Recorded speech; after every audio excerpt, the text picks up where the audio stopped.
भगवान विष्णु, ब्रह्मा और सभी देवता भगवान शंकर पे गए और उन्होंने सब भगवान शंकर ने कहा ये बधाइए बैठिए, सबको स्थान दिया, पूछा कारण, इसलिए आज सभी देवता विष्णु और ब्रह्मा यहाँ पधारे कैलाश में। अपना आवागमन का कारण बताओ। अब कहा प्रभु आप तो सब जानो स्वतंत्रता ने इतना तक मचा रखा है, वो किसी का हाथ मारा नहीं जाएगा, उसको केवल आप ही मार सकते हो। भगवान शंकर का वो मेरा बड़ा भक्त है,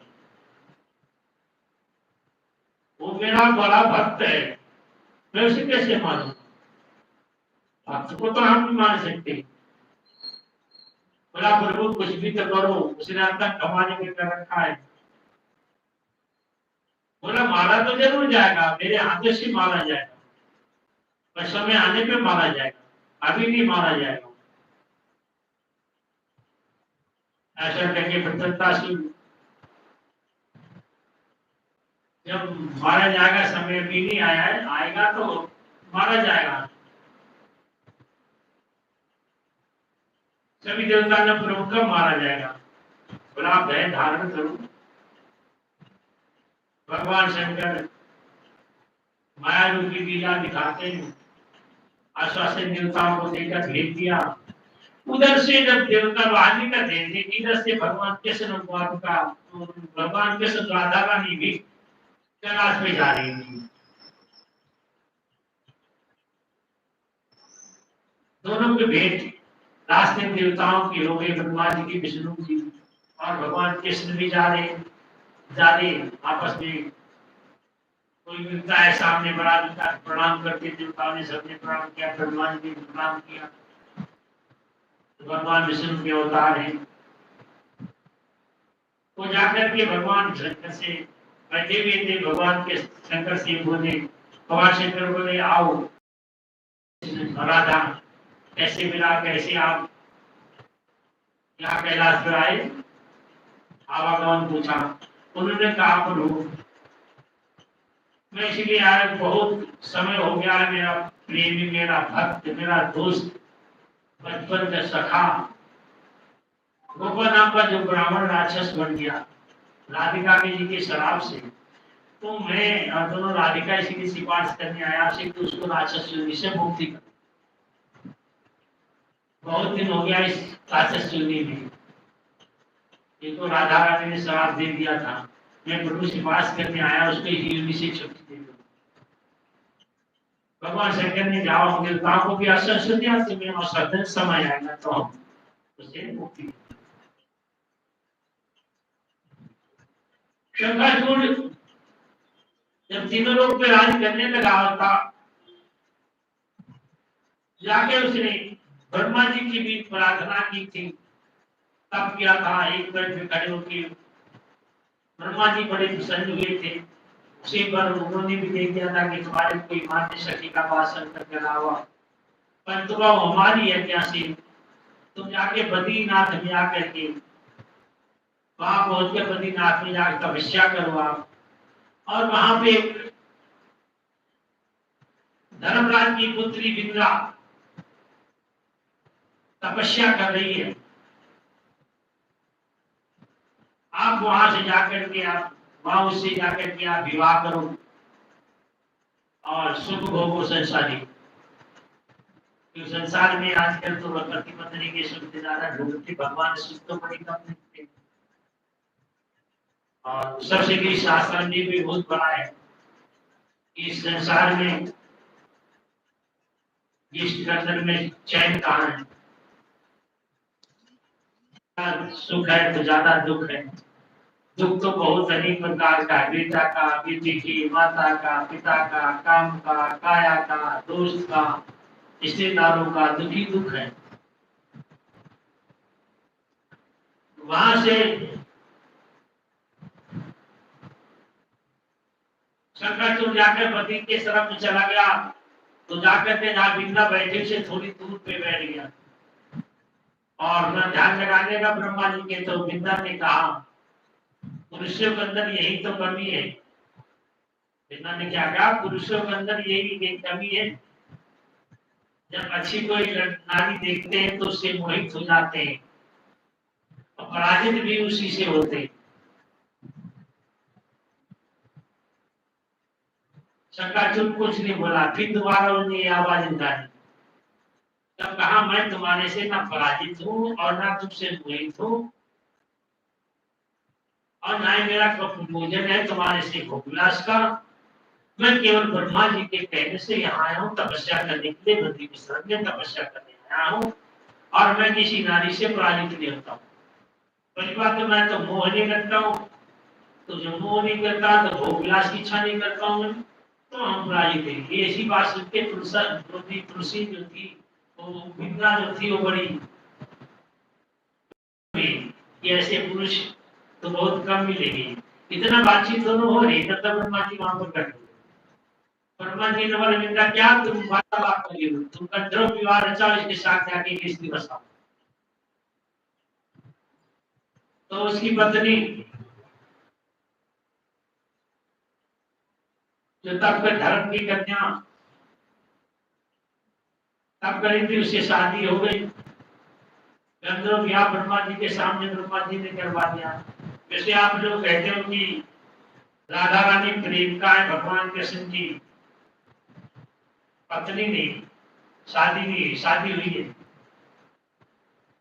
ब्रह्म पुराण में देखो, ब्रह्मा जी ने उनकी छोटे पर शादी करवा दी है, और राधा ही सीता है, सीता ही राधा है, राधा ही रुक्मणी है, राधा ही भामा, राधा ही यानी राधा ही जो है अनेक रूप में लक्ष्मी है, लक्ष्मी का अवतार है।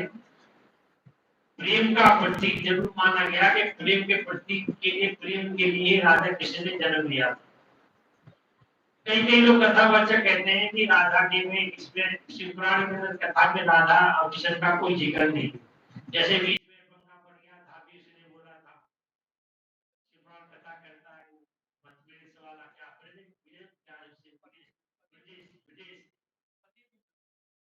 ये जो आपको उल्लेख बता रहा है, उल्लेख है कि भगवान कृष्ण और राधिका दोनों भगवान शंकर से कहने के, और दूसरा लास्ट में भी आप पूरा उल्लेख है, यहाँ पे पूरा भगवान कृष्ण का लास्ट में संवाद चलेगा। यहाँ पे आगे कथा जो सुनेंगे तो उसमें भी भगवान कृष्ण जो है वो पुण्य को गुरु बनाते हैं। हम इस बात को नहीं मानते कि शिव पुराण के अंदर भगवान कृष्ण का कोई उल्लेख नहीं, उल्लेख है पूरी तरीके से। तो इसीलिए उनकी और उनकी दोनों हो चुकी, आखिर में फिर उनको ब्रह्मा ने मारा, से माफी मांगनी पड़ी। तो हम इस पुराण के अंदर हमने काफी समय से पढ़ते आए हूँ, भगवान के पास इस कथा को तो उल्लेख है। तो जब राधा कृष्ण पहुंच जाते भगवान शंकर से, तो शंकर से कहते कि प्रभु इसे मुक्ति दिलाओ। अच्छा, उधर से शादी हो गई थी, शादी हो गई, पुत्र हो गए थे, परिवार बच गया था, बड़े पति पत्नी के साथ बड़े आनंद से रहते थे। इसको इंद्रा को साथ हो जाने के बाद इसको इंद्र की तपस्या करके कवच प्राप्त हुआ, जैसे करण को कवच था ऐसे कवच इसको मिल गया इंद्र ने। पतिव्रता पत्नी, जैसे सीता माता का भी सपने में भी नहीं देखती थी, जो हमारी माता बहने पतिव्रता है वो पर पुरुष को तो हमने सपने में भी नहीं देखती, कभी सोचती भी नहीं, कभी विचारती नहीं, कभी पर पुरुष उनके मन में नहीं आता है। जो चरित्री न होती है उनका पेट नहीं भरता, वो तो पर पुरुष पे भी नहीं रहती। उसके बाद भगवान शंकर कैलाश में बैठे हुए थे, तो नारद को याद किया।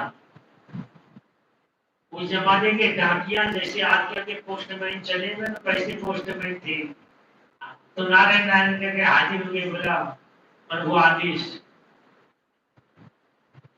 उन्होंने कहा हमें ये खबर जा करके मेरी सकाचुर से दो।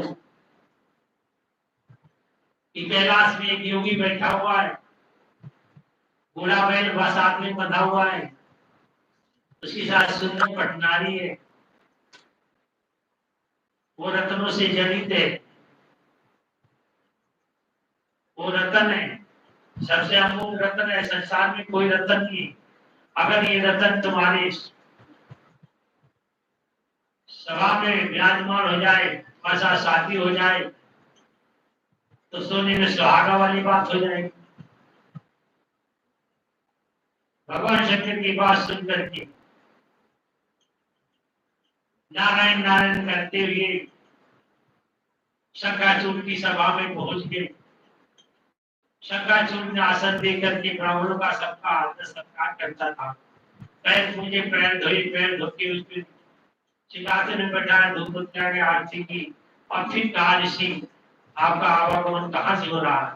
तुम बोला, शंकराचार्य क्या बताऊं, मेरा आवागमन तो मैं तो भ्रमण करता रहता हूँ, पर अभी मैं इधर से कैलाश से गुजर रहा था, तो कैलाश में मैंने देखा एक बूढ़ा योगी बैठा हुआ, बूढ़ा योगी है, तो साथ बैल बंधा हुआ है, घिना दिया बैल बंधा हुआ है, उसके साथ में एक स्त्री बैठी, बड़ी सुंदर रतन है, संसार में ऐसा कोई नहीं है। और तो मेरे मन के अंदर आया कि ये तो रतन अगर शंकराचार्य के पास होता तो स्वभाव बढ़ जाती।